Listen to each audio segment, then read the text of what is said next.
आपणकर गोटे भूल नहीं पारे आपण प्रियजनक जीवन।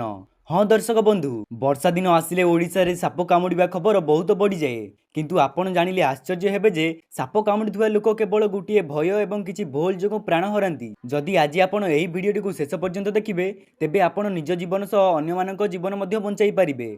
तेबे जानतु प्रथमे कौन करिवे। प्रथमे आद्य भय करिवे नाही। भय कले रक्तचाप बढ़ी जाए, जहा द्वारा विष शरीर में शीघ्र व्यापी जाए। द्वितीयतः क्षत स्थान को स्थिर रखंतु। हाथ किंबा गोड़ जेउठी भी साप कामुड़ुची ताकू बेसी हलांतु नाही। तृतीय तुरंत डाक्तरखाना को जातु। सबुठ बड़ प्रतिषेधक एएसबी जहाँ केवल डाक्तरखाना रे ही मिलता है, तेणु तुरंत डाक्तरखाना को जिबे।